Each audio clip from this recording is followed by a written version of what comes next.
साथियों, हमारे साथ में भीम आर्मी से, आज़ाद समाज पार्टी से वीर सिंह जी हैं और क्रांतिकारी शख्सियत हैं, हमेशा आंदोलन में मौजूद रहते हैं। लगातार 145 दिन तक आज तक लगातार बने हैं डॉक्टर रितु सिंह के प्रोटेस्ट में।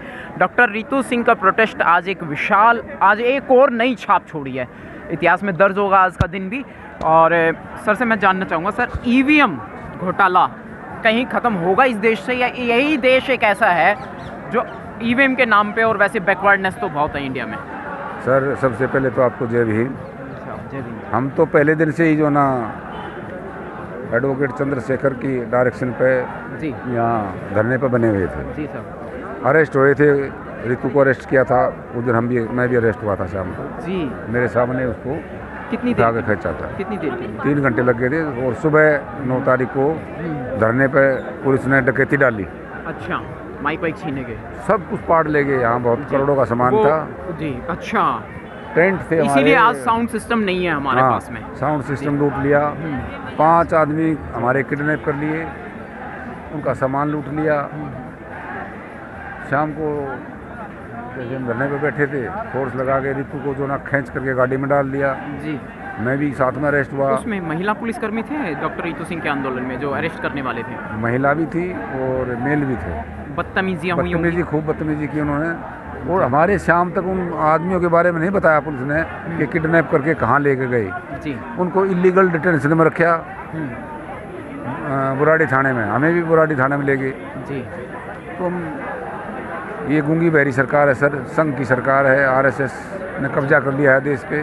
जी बिल्कुल बिल्कुल सही कहा और आपने। जब तक ईवीएम रहेगी, आरएसएस रहेगी। और ईवीएम हटाओ, देश का लोकतंत्र बचाओ जी जी। और संविधान बचाओ। ईवीएम कौन हटाएगा सर? किसकी जिम्मेदारी बनती है? जनता सड़कों पे आए, जनता अपना असर दिखाए कि हम जो है ना ईवीएम पे वोटिंग करेंगे ही नहीं। महमूद प्राचा एंड भानु प्रताप लगे तो हुए क्या हैं। हम कितने समय में इस आंदोलन को, इस ईवीएम के खिलाफ मतलब जीत हासिल कर सकते हैं? ईवीएम को खत्म करने का काम कर सकती है भारत की जनता?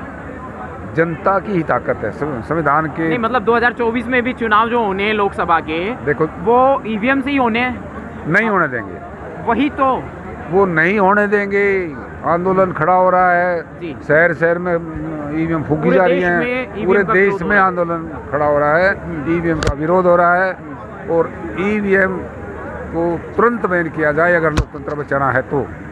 आपका ये मानना है कि मतलब अगर ईवीएम नहीं होगी तो हमारी सत्ता नहीं आएगी? मतलब सत्ता किसी की... सर प्लीज, सत्ता किसी की भी आए, ईवीएम से हटा करके मोदी जी से 543 ले जाए, हमें कोई दिक्कत नहीं है। लेकिन ईवीएम को हटाए, बस मेन मुद्दा है। ईवीएम हटाओ, देश का लोकतंत्र बचाओ।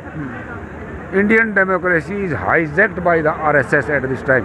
बिल्कुल सही कह रहे हैं आप, कटु सत्य है, कड़वा सच कह रहे हैं। दूसरी बात कि ईवीएम हट जाएगी, फिर कौन सा तरीका बचता है यदि मान लीजिए ईवीएम हट जाती है? हाँ, पेपर से बैलेट पेपर से कैप्चरिंग नहीं होगी उसमें? नहीं, इतना फोर्स है, सीसीटीवी कैमरा लगा है, इतना इंतजाम है देश के पास, इतनी पैरामिलिट्री फोर्सेज है। अगर इनकी नीयत ठीक होगी तो एक भी कैप्चरिंग नहीं हो सकती। दूसरी चीज, जब ईवीएम नीयत तो आज भी ठीक नहीं है ना सर? ईवीएम तो टोटली फ्रॉड है।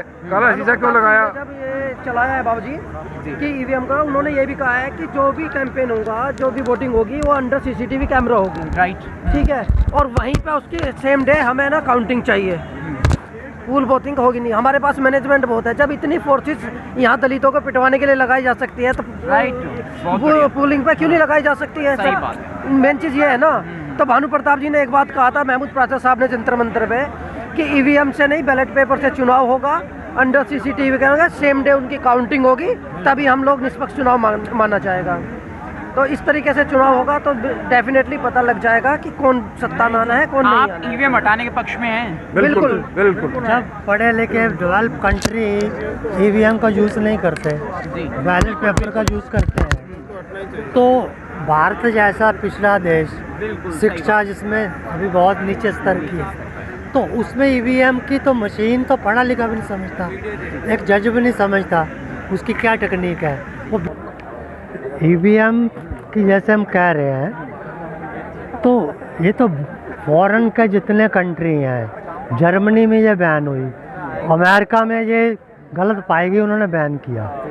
तो जो डेवलप कंट्री है वो इसको यूज़ नहीं करते, जिन्होंने इसका इन्वेंशन की वो इसका इस्तेमाल नहीं करते।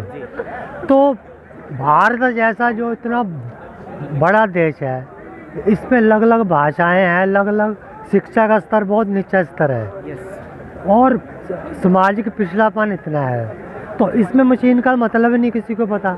सही बात है। दबाने से कुछ आता कुछ है। तो जैसे सगने हम बैंक में जाते हैं, चेक पे साइन करते हैं, हमें कैश मिलता है, तो वोटर को भी राइट चाहिए कि उसको रसीद मिले। वीवीपैट आई तो थी, वीवीपैट तो फिर मशीन की प्रोडक्ट है, वो भी मशीन की प्रोडक्ट है, उसको तो फिर भी आप कर सकते हो। चलिए हम उस देश में रहते हैं, जैसे आपने कहा यहाँ पे दिल्ली यूनिवर्सिटी में हम खड़े हुए हैं डॉक्टर रितु सिंह के प्रोटेस्ट में। मैं ये जानना चाह रहा हूँ, जहाँ आपने कहा शिक्षा का स्तर, बिल्कुल सही कहा आपने, शिक्षा का स्तर भारत में बहुत ज़्यादा गिरा हुआ है और गरीबी यहाँ बहुत ज़्यादा है। यहाँ सरस्वती देवी की पूजा होती है, बड़ा जुलूस निकलता है, बड़ी झांकियाँ निकलती हैं और लक्ष्मी देवी की पूजा होती है और उस पर भी बड़ा मतलब जो है पूजा पाठ, बड़ी सामग्रियाँ दीपावली पे खड़े होते हैं। इस पर क्या कहेंगे सर? फिर भी यहाँ कमियाँ हैं। सिर्फ हमारा जो कॉन्टिनेंट है एशिया का, हाँ, बांग्लादेश, पाकिस्तान, इंडिया, हाँ, ये देवी देवताएं यहाँ बैठते हैं सिर्फ इसी एरिया में, इसी एरिया में ठीक है। है। सिर्फ इसी कॉन्टिनेंट में जो पिछड़ापन है, जहाँ कट्टरता है, कठमुलता है, स्त्रियों का, बच्चों का आर्थिक सामाजिक शोषण है, सिर्फ इसी कॉन्टिनेंट में है। वेस्टर्न कंट्रियों में अमीर गरीब का एक पेशा है, कोई मजदूर है, कोई मालिक है, पर उसको बेसिक राइट सबको अपने मिले हुए हैं, इक्वालिटी है। इस पर क्या कहेंगे? यूसीसी जो आ रहा है, यूनिफॉर्म सिविल कोड, हाँ हाँ, बराबरी का जो कानून मतलब लाने की बात की जा रही है, बीएनएस भारतीय न्याय संहिता, हाँ, इस पर क्या कहेंगे? सीआरपीसी और आईपीसी खत्म करने की बात हो रही है। अंग्रेजों ने जो भी व्यवस्था बनाई थी वो इक्वालिटी पे बेस्ड थी, और भारतीय कहने से इंडिया का अर्थ खत्म नहीं होता, भारतीय शब्द जोड़ने से वो भारतीय नहीं हो जाएगा। तो जो व्यवस्था यूनिवर्सल सिविल कोड, अभी हम इतनी शिक्षा पे आए नहीं, हमें सभी समुदायों को, सभी धर्मों को समझाना पड़ेगा, उनको एग्रीमेंट लेना पड़ेगा, तभी हम कर सकते हैं इसको। ऐसे इम्पोज नहीं कर सकते, इमरजेंसी लगा के सब पे लागू नहीं कर सकते हम।